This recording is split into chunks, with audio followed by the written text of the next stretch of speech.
important topics we want to talk about. Obviously, Paulie, you being from New York City, the former fighter, two-time champion. We want to talk about your good friend Daniel Jacobs versus John Ryder. That's the second time I called him Daniel. It's because his name is Daniel Alvarez. That's why. As in Saul Alvarez? Yeah, but they're not related. I love the way you say Alvarez. relation. How does it go? Alvarez? Alvarez. Gracias. Gracias. Alvarez. Alvarez. Is it I don't want to make Paulie feel left out. Paulie speaks perfect Spanish. What are you talking about? Vamos a ver si es verdad. ¿Es verdad o Sí, no? hablo español. Bastante bien. ¿No sabías? Mira, me tiene sorprendido. Ah, No, porque como 80%. Oh, 80%. No 100%, como 80%. ¿Y el mexicano? ¿Va a poder hablar el mexicano? ¿Tú puedes hablar? Claro que sí. Oh. Zacatecas, sí, señor. Hey, yo no soy barrio, yo no soy... Estemos para los selfies. Vamos. Let's go.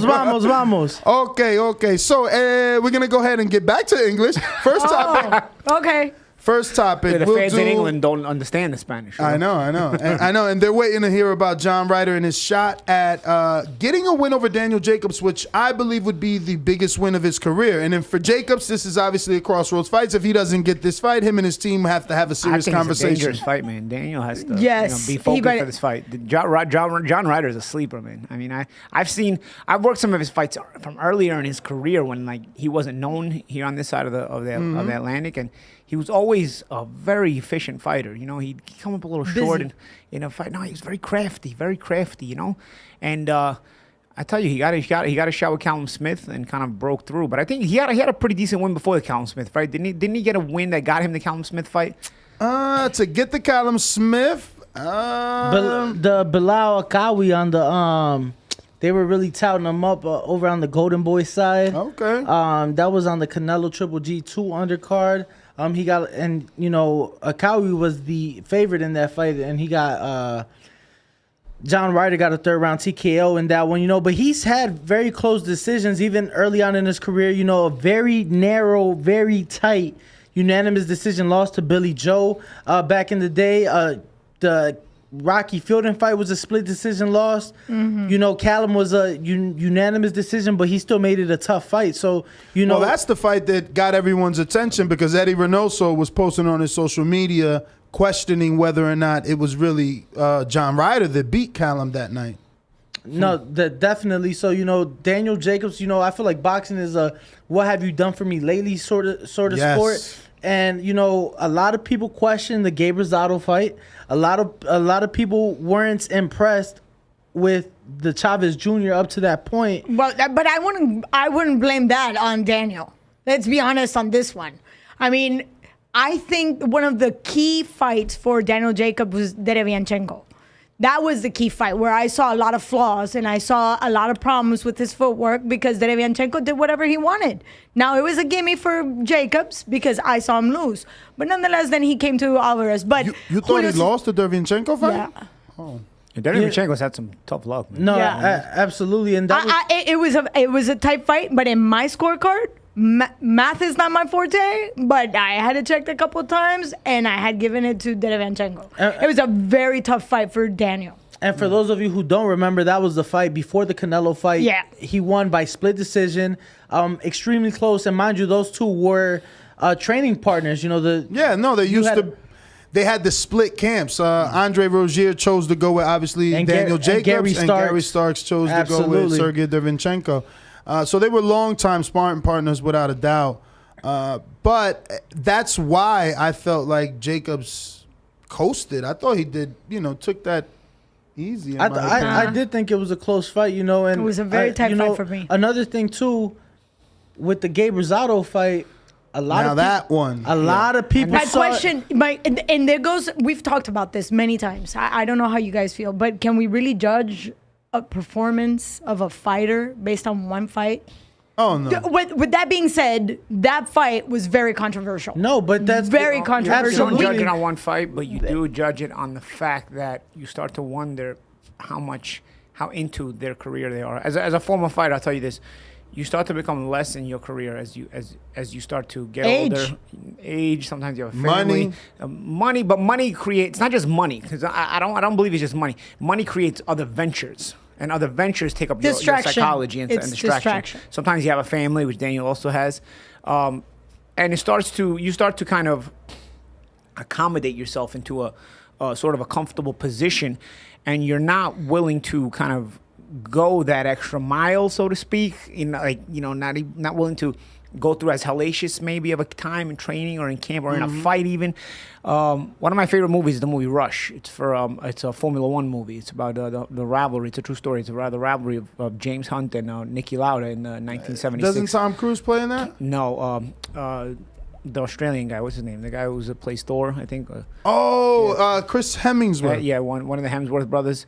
And another guy, I forgot the actor played Niki Lauda is. But anyway, nonetheless, Lauda gets married in the middle of the season. You know, it's a major rivalry. And at the time, Formula One was very dangerous. A lot of guys would die. Literally, like, Formula One at the time was so crazy, like, the superstars were dying every year. So think about, like, a boxing superstar dies every year. Like, it would throw you for a loop. Mm-hmm. But Lauda was saying, basically, when he got married, he told his wife, happiness is the enemy. Because, you know, when you start to you get complacent. You get complacent. You want to go back home. You have a reason to not step into the fire as much anymore because you have a reason you want to go back home now. Whereas before you were ready to just die in there if you had to. Yeah. You know what I mean? Balls out. You know, that 50 Cent, get rich or die trying. That 50 Cent mentality. People sometimes say, oh, you don't really have that mentality. You don't necessarily, but when you're in there fighting and it's man to man and you're in that battle zone and you have everything on the line, you kind of get there without realizing you get there sometimes. You know what I mean? Don't get me wrong. Some people never get there. Some people just, they'll be willing to quit no matter what. But so there's Julio being one of them. There's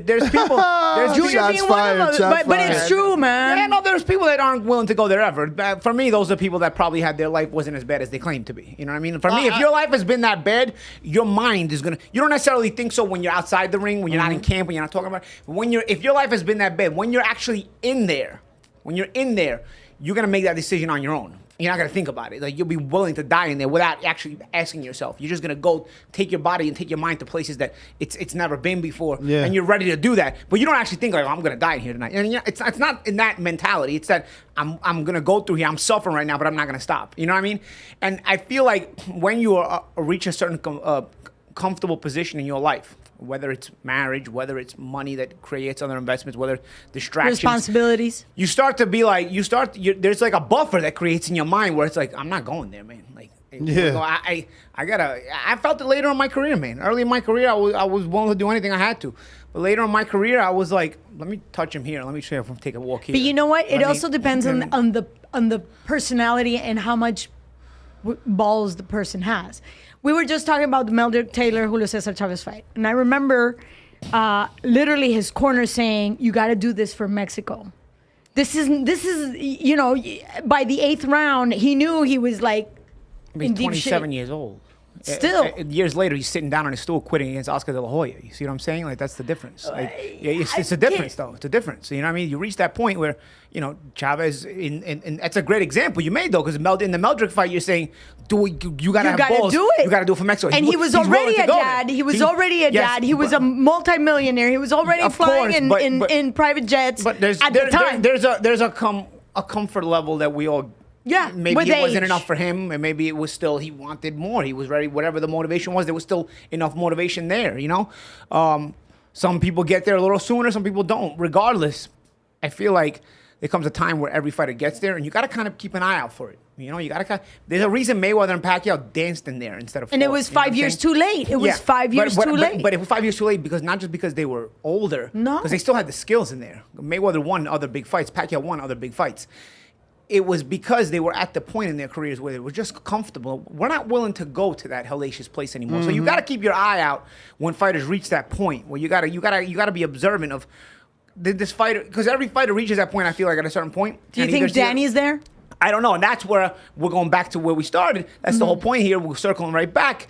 When it comes to Daniel Jacobs and in the Rosado fight, you start to ask yourself, okay, do we judge him on one fight, or is he at that point where he had the Canelo fight, big fights. He's had other big fights. He's made a lot of money. He's been making money without Heyman since even before he was getting big opponents. For real. Some guys have this, where and it's great for him.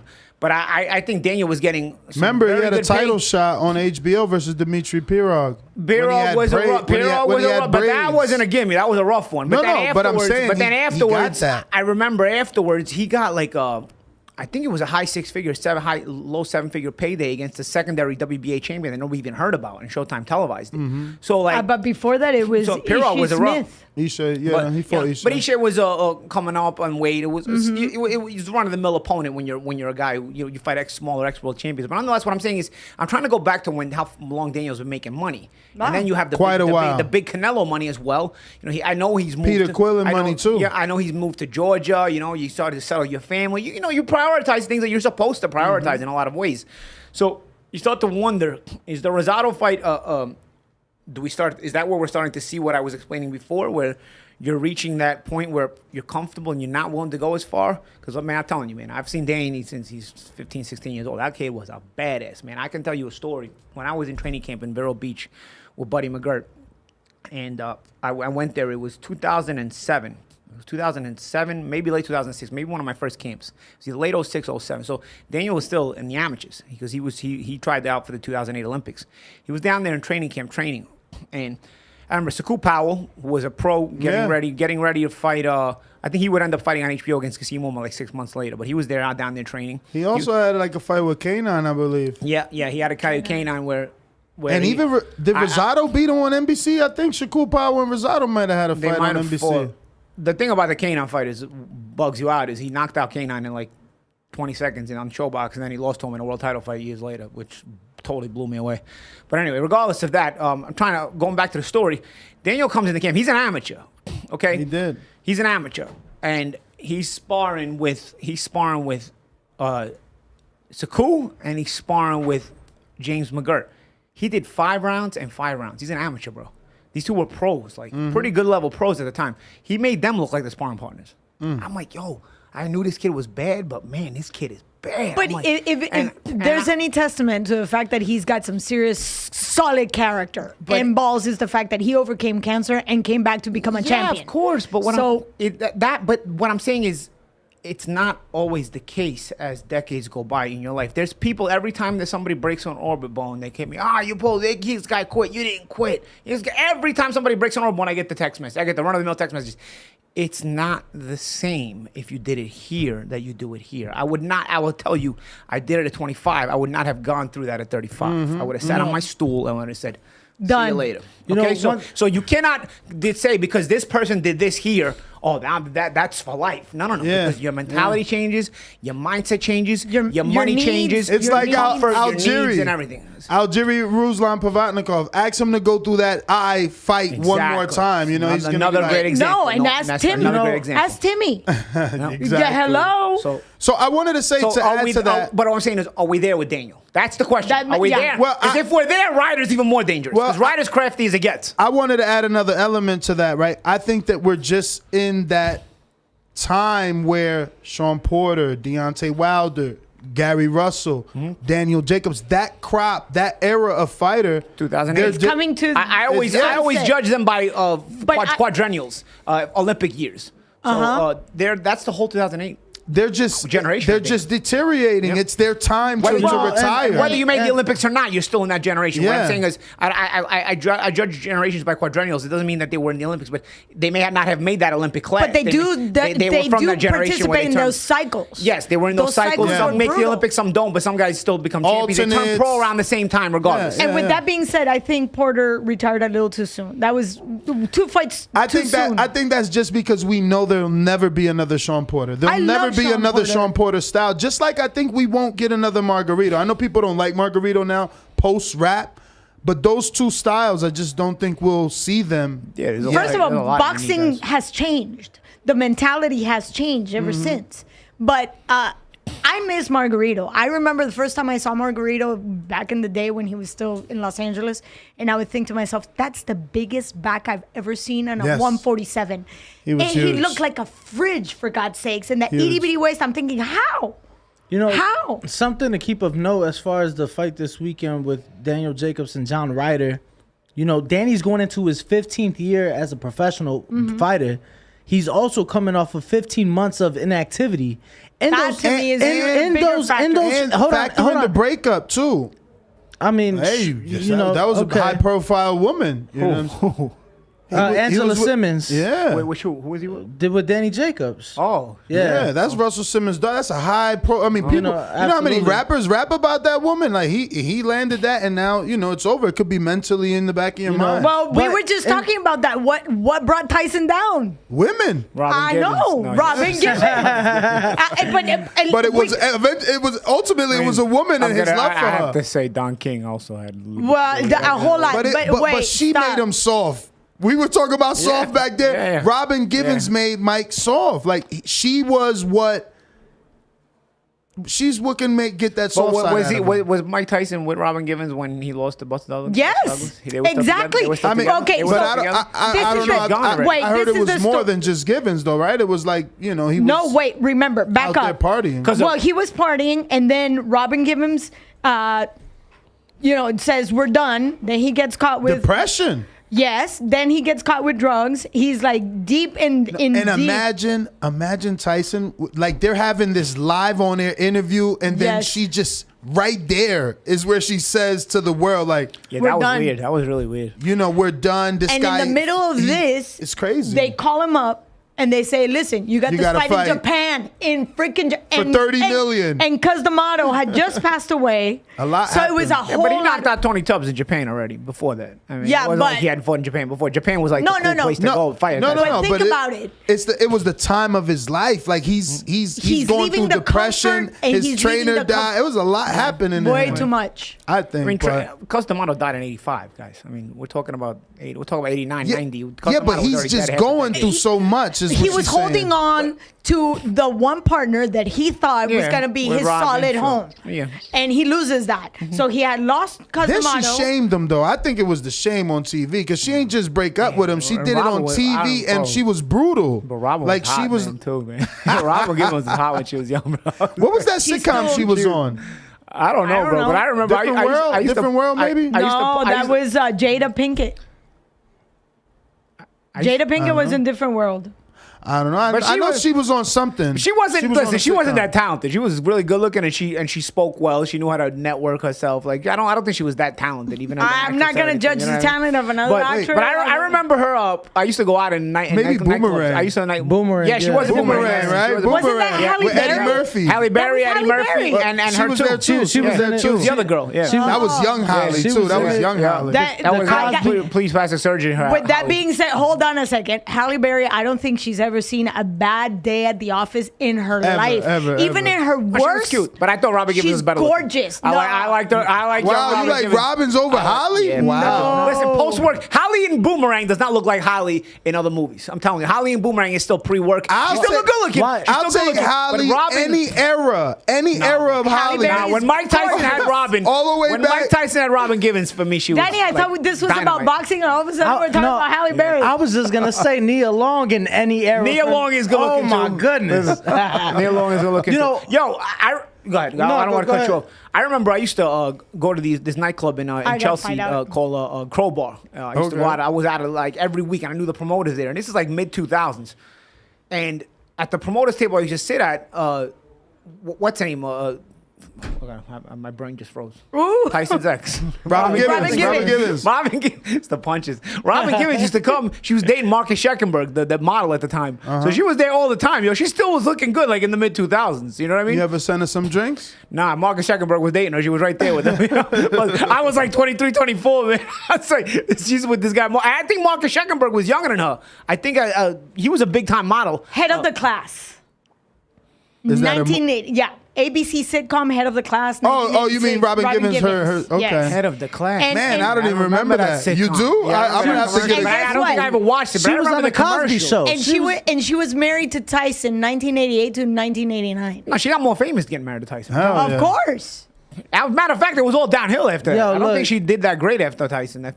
All I know. Well, she's been married for a while now, so she's doing pretty well. All I know She is was Scheckenberg? I think she was dating Scheckenberg. No, she's with Marinkovic. I know. She's divorced from him, too. Damn. Marinkovic, Scheckenberg, she likes the Eastern Euros. Svetso, whatever, Marinkovic. Whatever. And she did Boomerang. Yeah, Very it's good. Boomerang. Ambitions. Cosby Show. I knew said it. that. I knew it. I knew it was something. Show? I said the Cosby What Show. did I say? What did I say? What was You the said Boomerang. No, but I said a sitcom. No, you said the other one. Different World. Different World. That's yeah, Jada that was Pinkett. wrong. That was wrong. Maybe she Yo, was look in at that. Nia Long. Shit, man. To this day. Fuck. Nia was the girlfriend in Fresh Prince of Bel-Air. All right. Back to boxing. So during those 15 months of Danny's inactivity, right? He's had the breakup. He's had the inactivity. But he's back with Andre Rozier. Oh, well, that's good. Yeah. You know, Because Uncle took care of him. That was a bad. shout out to Uncle Bad Dre. move. The bad breakup. But my thing is in those 15 months of Danny's inactivity, we've seen John Ryder fight twice. Yeah. You know, obviously not nobody of a Danny Jacobs caliber, but we have seen him in the ring. We've seen him active, and most importantly, in those big fights, he steps up and he makes some very challenging fights. Now Danny's going over to that side of the pond, 15 months inactive, going through things outside of the ring. You know, I really think John But Ryder. he does look But wait. good. Okay, and here's my question. So And did this question AJ. is- So did AJ June 1st, 2019. Yeah, don't make but- me go Colombian on that one. Because as a matter of fact, he admitted that he was not feeling well. He was not in his best condition. He was training in Miami. Who trains in Miami? Oh. A lot of AJ. people is in the Fifth Street Gym famous. It doesn't exist anymore. It's not even on Fifth Street. AJ was training in Miami for real? Yo, but we can't But make wait, I excuses, wanted like- to ask you something. So when we're talking about a fighter who's already 35 years old, who's seen, his career rise to wherever it had to rise, and when you're away for 15 months, is that beneficial because you need more time to heal, more time to rest, or will the ring rust set in? I mean, I think ring rust sets in either way, especially when you're going to take a time off, regardless of what age you are. But I don't think the age helps you. I always find it funny when people say, "Oh, he's 40, but he's fresh." Motherfucker, you're still 40. What are you talking about? What are you don't age? If you're training, you don't age. I don't understand. Like you may age better than an average 40-year-old, but as an athlete, you're still 40. You know what I'm saying? Like, I don't know. And the whole ring rust thing is obviously a thing. We saw Keith leading up to the fight, and 33-year-old Keith, And he said he wouldn't have ring rust. the ring, and he was like, "Yo, the work we get in the gym just cannot imitate It's not the the fight. same, It's ever. not the same." No. Granted, But Keith, that's not what he said pre-fight. Pre-fight, he said, I know that. Well, you I'm don't know taking what off you the don't. rust in the gym. In the But gym. this is the funny thing. You don't know what you don't know. Yes. no, He had to go through the fight Exactly. to be made a believer. And we've had this conversation That's right. a million times, and that's why I asked this again to Paulie, because I get that all the time. I work out enough. My strength and conditioning is up to par. My numbers are like the best. when you stay. Adrenaline- We might have known a little bit more if Mario Barrios knew what a jab was. I mean, we would have. Oh my God. We might have figured out a little more if what That- level you know Keith what? Thurman's ring rust was on. I mean, Mario Barrios is 5'10". What did he throw? 10 jabs all night? do you? Yeah, do but you, that was- What did he think? How did you expect to fight Keith Thurman? You're 5'10". And Thurman's a known pretty good puncher. So like, how'd you expect to fight him? You were just gonna fight him? Did he disappoint you guys though? Because Tank got a stoppage, and I was like, I was comparing Thurman. Like I No, thought he was, because that's where I think the ring rust comes in. I think the ring rust sets in. You get the stoppage. You're a real welterweight. Tank is a featherweight. Like, Yeah, but hey, man, I mean, bring him in, man. Bring him in. Who's waiting for us? Blair Bring the him in. Flair Cobbs is in here. I love Blair the Flair Cobbs. I love the hairdo. I love the outfits. When I grow up, I want to be just like him. Yeah. Well, since we have Blair the Flair Cobbs out there, we'll move on. But you want to give a prediction, or you guys want to, or we're just gonna wait and see what happens with Daniel? I need to wait I and mean, see. I'm not gonna pick against my Brooklyn boy. You know what I'm saying? No, Like, but you know what? I want to see. I just think it's a this- dangerous fight, but I'm not gonna. Pick It's a against him. dangerous fight, but I want to see which Daniel is going to show up. If it's a Daniel that showed up against Triple G or the one that showed up against Canelo. Well, I mean, we haven't seen the Daniel that showed up against Triple G since the Triple G fight. But he was still there. He the was- fact that he showed up, he's still there. Right, but you're talking 5 years ago. He hasn't. So? He hasn't been remotely close to that since. Well, in between them, we have Derevianchenko. That's what I'm saying. Yeah, we have the performance. I didn't mind that Derevyanchenko. You did. You thought that. I didn't think Daniel looked bad in that fight. You know, I thought he was decent. You know, and then after that, he went into the Canelo fight. And then we brought up the Julio Cesar Chavez Jr. I think he did what he needed to do. I don't think he needed to push the envelope too far because Julio showed absolutely nothing. Nothing. Well, let's transition into Eddie Reynoso obviously getting upset and coming out once again. I think he's got a thing with Coppinger. Every time Coppinger reports on Canelo news, Eddie comes out and says it's fake, but still reports the same shit, which is Canelo's received an offer from PBC, $45 million to fight Jamal Charlo. And he's received $85 million offer for Bivol and Gennady Golovkin. But according to Keith Idek of Boxing Scene, DAZN can get up to $100 million if they get him over there for those two fights. What fights do you guys think is the most marketable fight? What fight do you think is the most entertaining fight? And what fight do you think Canelo eventually takes? Some real first world problems, I'll tell you. Yeah, I know. Deciding among those paydays. Talk about first world problems. Huge paydays. But, Huge. But let's stick to boxing. I think Bivol could be dangerous just because he's dangerous. I think Beterbiev is even more dangerous. So I think that's a safe bet if we're going to stay in the house. And I think DAZN needs it. DAZN needs this fight against Bivol. I think style-wise, I think the Charlo fight would be a lot more exciting. He's a lankier fighter, longer reach, but we already know what Canelo can do when you're fighting somebody like Billy Joe Saunders, Callum Smith. You know, he knows how to go around that reach, and he knows how to cut mobility. This is one thing that people don't understand. He knows how to cut corners very well. He knows how to cut the ring very well. And his defense is very solid. So with that being said, exciting, Charlo. Money-wise, Bivol. Really? Yes. Wow. Well, it's $85 million. For 2 fights. Yeah, for 2 fights, though. He's got to fight the Gennady fight. And they said it would be a DAZN pay-per-view. So then you got to realize, okay, how much are they going to charge for it? Because it's already a subscription-based thing. You know, we saw the success that Canelo Plant had 800,000 plus pay-per-view buys. So let's not forget 75,000 people in Dallas. You know, and let me tell you something. For Callum Smith. Let me tell you something. Canelo's fan base is obviously the Hispanic Mexican fan base. When he's fought on DAZN, I literally got to walk my uncles and my cousins on how to work this freaking application. With Showtime, you press a fucking button on your remote, my grandfather too. and you have it. You get what I'm saying? People know Showtime boxing. People don't know DAZN boxing.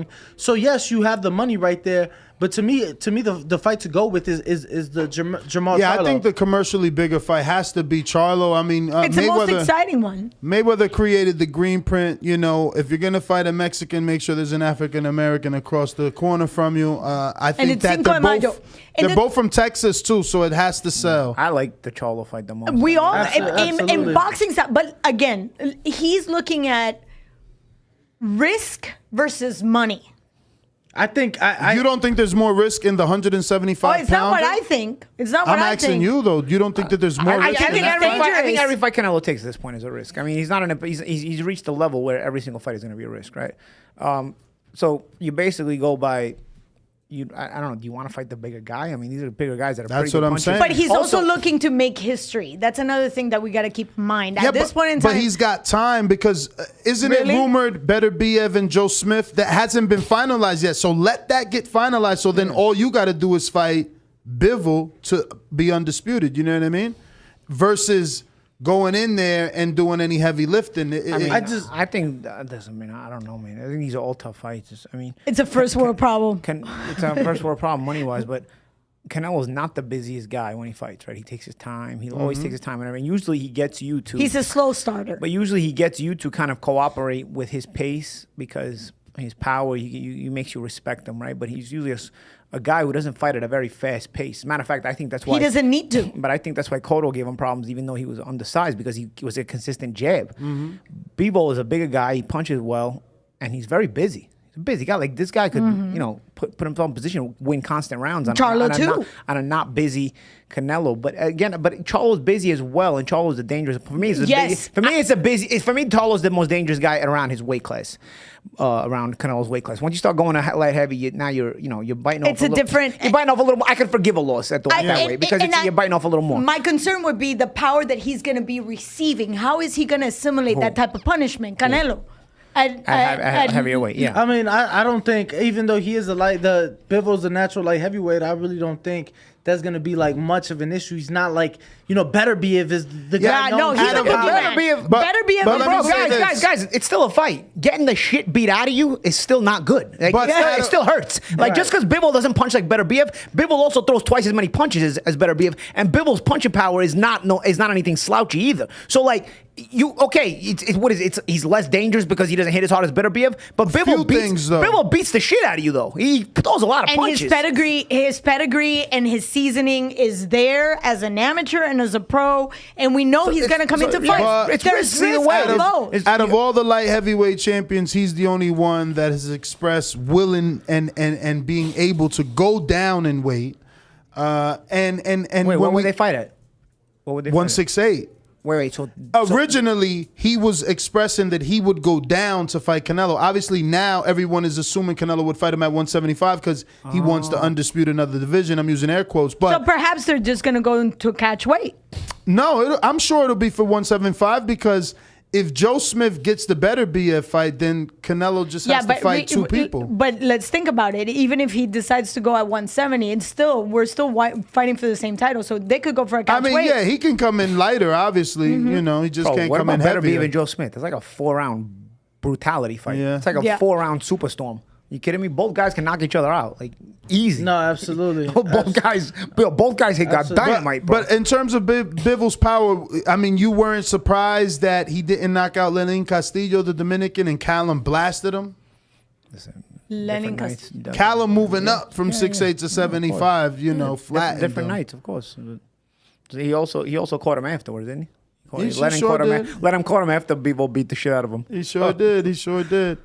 Well, listen, guys, I'm not going to hold you. I know you guys have a bunch of stuff to do. We got Blair Cobbs in the building. I want to go ahead and bring him in. But I appreciate you guys stopping by TBV and talking a little bit of boxing with us. Thank you, Paulie. Thank you, Claudia. Obviously, if you want to give out any social media, Claudia and Paulie, please do so. You can all find me at Claudia Trejos, all over the place. Over the place. Paul Malignaggi, Paulie.tv on your YouTube. Check me out. Let's go. Let's do it, Paulie.tv. Video, feel free to hit the like, subscribe, and share. As always, if you want to support us to the next level, head over to the patreon.com/ThaBoxingvoice. We have tons of exclusive from Border Wars, from title, betting shows, the list goes on and on and on. But in addition to that, if you guys have questions for fighters, trainers, and promoters, this is where you can submit them. We will run out, get these questions answered, and put it back on the show just for you guys. Appreciate it. Peace.